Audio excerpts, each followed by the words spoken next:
और लोग जब तक के उनको चाहेंगे तब तक ठगाते रहेंगे। में कुछ कल कारखाने लगाए जाए जिससे जो बेरोजगारी है, जो लोग पलायन करते हैं, वो इस क्षेत्र में अपना काम करके जीविकोपार्जन करें। उदासीनता है कि अभी तक जिला नहीं बना, जिला बनना चाहिए, हम लोग समर्थन करते हैं। देखिए, मोदी जी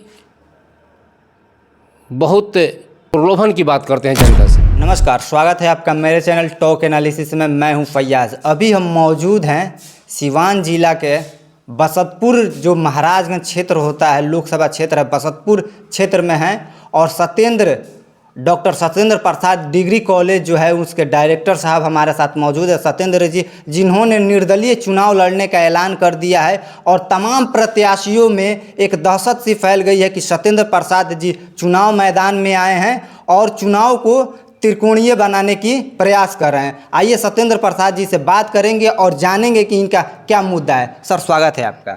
आपके चैनल को एवं तमाम दर्शक को मैं हार्दिक अभिनंदन करता हूं।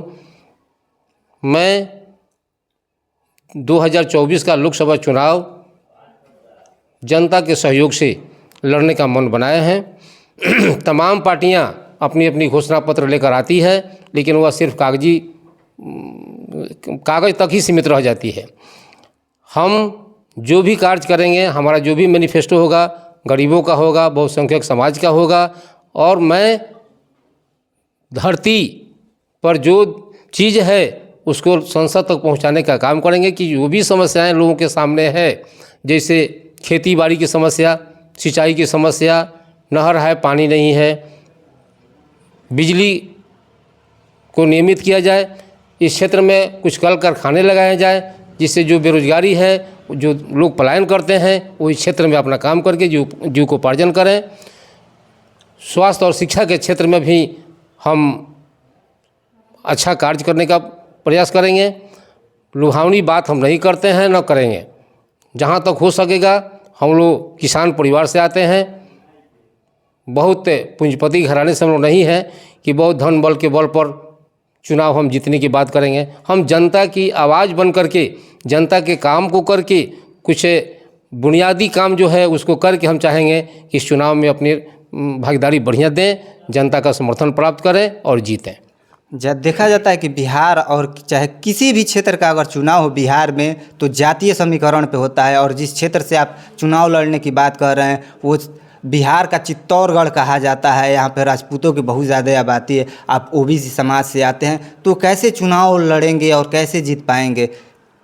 यह कहावत आज़ादी के पूर्व का है, और पूर्व से जो कहावत थी कि चित्तौड़गढ़ है, कहीं कुछ है, कहीं कुछ है, कुछ जातियां जो है सो हर क्षेत्र को अपने में बांट लेती थी और चुनाव में अपना फील्ड में उतर जाती थी। हमारी सारी जनता, यानी बहुसंख्यक जनता, उससे चीज़ से अनभिज्ञ थी।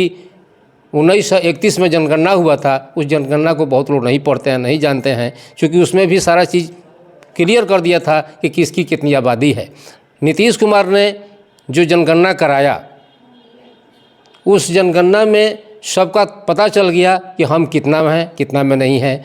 चित्तौड़गढ़ करने वाले लोग को हर विधानसभा वाइज जगह क्षेत्र देख लिया जाए, जनसंख्या देख लिया जाए, तो हाशिए पर है। बहुसंख्यक आबादी में हम लोग हैं, और बहुसंख्यक आबादी के बल पर ही हमको लोकसभा तक पहुंचने का मन बनाए हैं, और लोग भी समर्थन कर रहे हैं कि आप मेहनत कीजिए, लड़िए, हम लोग साथ हैं। कभी पूर्व प्रधानमंत्री चंद्रशेखर साहब यहाँ से चुनाव लड़े थे, फिर भी आज देखा जा रहा है कि महाराजगंज जो लोकसभा क्षेत्र है उपेक्षित है। आखिर ऐसा क्यों? चुनाव लड़े थे, जीते भी, और बलिया से भी चुनाव लड़े थे। महाराजगंज को उन्होंने छोड़ दिया। पता ना उनके मन में क्या था, जनता ने तो अपार स्नेह प्रेम देकर के उनको जिताया। तो ऐसा काम हम लोग नहीं करेंगे। एक सदस्य बन करके और इस क्षेत्र के लिए जो काम करेंगे वो जनता जरूर देखेगी। हम लोग पूर्ण प्रतिबंधित एथि में हैं कि जो भी काम करेंगे, जो भी आवाज़ उठाएंगे, वो अस्थाई और लोगों की मांग को मनवाने का काम करेंगे। देखा जाता है जब भी महाराजगंज की बात आती है तो जिला बनाने की इसकी बात की जाती है, महाराजगंज को जिला बनाया जाए। और तमाम पार्टियां, जब से देखा जा रहा है कि चुनाव हो रहा है, तमाम पार्टियां कहती हैं कि हम जिला बनाएंगे, हम जिला बनाएंगे। आखिर कहाँ मामला फंस रहा है कि आखिर महाराजगंज क्षेत्र जिला नहीं बन पा रहा है? 3 जिला में, सारण प्रमंडल में 3 जिले हैं, तीनों जिला में 4 लोकसभा क्षेत्र है। 4 लोकसभा क्षेत्र में जनसंख्या तो जिला बनाने के लायक है। सरकार की उदासीनता है कि अभी तक जिला नहीं बना, जिला बनना चाहिए, हम लोग समर्थन करते हैं। आपकी लड़ाई किससे है? भाजपा के कद्दावर नेता सिग्रीवाल साहब यहाँ से चुनाव लड़ रहे हैं, कांग्रेस के खाते में सीट है, मोदी जी आएंगे, मोदी जी के नाम पे वोट होगा। आप अपने आप को कहाँ देख रहे हैं? देखिए, मोदी जी बहुत प्रलोभन की बात करते हैं जनता से। आज महंगाई जो है, चावल गेहूं तो लोगों को दे देते हैं, महंगाई आसमान छू रहा है। एक गैस सिलेंडर का दाम 2-4 साल पहले कितना था, मोदी जी आए तो देखिए कितना हुआ है। 5 किलो चावल, 5 किलो गेहूं दे करके लोगों का दिल तो जीत लेते हैं। भोली भाली जनता, गरीब लोग ठगा जाते हैं और वोट भी कर देते हैं, लेकिन उन लोगों को जो बेसिक चीज़ चाहिए वो फ़ायदा नहीं है। न शिक्षा के क्षेत्र में लोगों के लिए कोई कार्यक्रम चलाते हैं, न आर्थिक रूप से किसी को मजबूत करने की बात करते हैं, और न रोज़गार देने की बात करते हैं। वह सिर्फ भाषण तक है, और लोग जब तक के उनको चाहेंगे तब तक ठगाते रहेंगे। हम लोगों को चाहते हैं कि हम एक नई सोच के साथ जो समाज में हम आए हैं, हमको आप लोग मदद करें। हम आपकी आवाज़ को बुलंद करते हुए आपकी हर मांगों को मनवाने का काम संसद तक करेंगे। आप शिक्षा के क्षेत्र में बहुत दिनों से कार्य कर रहे हैं और मुद्दे की बात कर रहे हैं। मुद्दे पे चुनाव कहाँ हो रहा है आजकल? देखा जा रहा है तो मोदी जी के नाम पे ही चुनाव हो रहा है, और देखा जाए कहीं न जाति और धर्म के बीच में उलझ के हम लोग रह जा रहे हैं। तो क्या मुद्दे पे जो आप चुनाव की बात कर रहे हैं, जनता आपको समर्थन देगी इस पर? देखिए, जाति और धर्म से ऊपर उठ करके, चूँकि भारत देश जो है बहुत सारे जाति धर्मों का देश है, यहाँ सबका कल्याण होना चाहिए, सबके बारे में सोचना चाहिए। कोई ख़ास धर्म और ख़ास विशेष जाति पर माने फोकस नहीं करना चाहिए। और जो पार्टियां करती है, थोड़ी देर के लिए लोग तो भोले भाले लोग ज़रूर उसके पक्ष में आ जाते हैं, लेकिन जब विचार करेगी जनता, जब सोचेगी, तो निर्णायक मत अपना करेगी और उसमें बीजेपी से ज़रूर अलग थलग हो जाएगी। उस परिस्थिति में हम लोग को जगा रहे हैं, बता रहे हैं कि ऐसे प्रलोभन में आप लोग नहीं मत आइए, और नए एक सांसद का चुनाव कीजिए जो आपकी आवाज़ बन करके देश में उठाए। अच्छा, लास्ट में आप महाराजगंज क्षेत्र की जनता से क्या अपील करना चाहेंगे?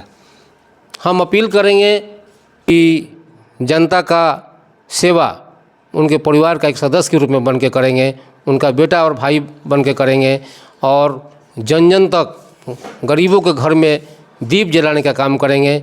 जहाँ पर शिक्षा नहीं है वहाँ पर हम शिक्षित बनाने का काम करेंगे, लोगों को रोज़गार देने के लिए प्रोत्साहित करेंगे। इस सब मांगों के साथ हम जनता के बीच में उतरे हैं।